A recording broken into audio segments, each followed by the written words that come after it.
সম্মানিত দর্শক শ্রোতা, দেশ এবং প্রবাস থেকে আপনারা যারা আমাদের ভিডিও দেখছেন এবং শুনছেন, সবাইকে জানাই আন্তরিক প্রীতি ও শুভেচ্ছা। বন্ধুরা, আমি কথা বলতেছিলাম স্ক্রিনে দেওয়া এই সুন্দর আপুটি সম্পর্কে।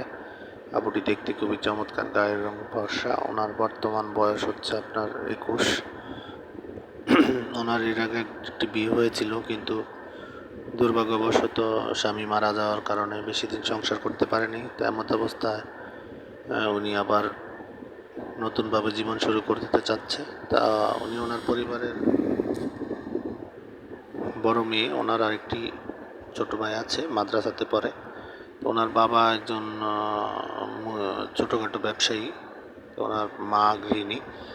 তেমন অবস্থায় আসলে ওইরকমভাবে কোনো ভালো মনের মানুষ পাচ্ছে না, বা পেলেও তাদের সাথে মানে ওইরকমভাবে ম্যাচ হচ্ছে না। বিদায় উনি প্রতিবেদন আসছে একটা দায়িত্ববান লোকের জন্য।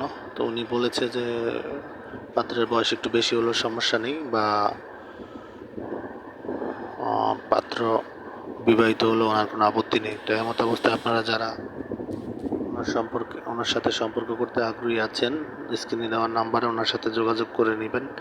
আর আপনারা জানেন যে আমরা ইউটিউবের নিয়মকানুন মানতে গিয়ে নাম ঠিকানা বলতে পারি না। আপনারা সব কিছু ওনার মুখ থেকেই জেনে নিতে পারেন। আর আপনারা আমাদের চ্যানেলের সাথে ছিলেন, চ্যানেলের সাথে থাকবেন, চ্যানেলটিকে সাবস্ক্রাইব করবেন। ভিডিওটি যদি ভালো লেগে থাকে অবশ্যই একটি কমেন্ট, লাইক, শেয়ার করতে ভুলবেন না। আপনারা সবাই আমাদের চ্যানেলকে সাপোর্ট করলেই আমরা আপনাদেরকে ভালো ভালো প্রতিবেদনমূলক ভিডিও আশা করি উপহার দিতে পারবো। আপনারা সবাই ভালো থাকবেন, সুস্থ থাকবেন। আজকের মতো এখানে বিদায় নিচ্ছি। আসসালামু আলাইকুম।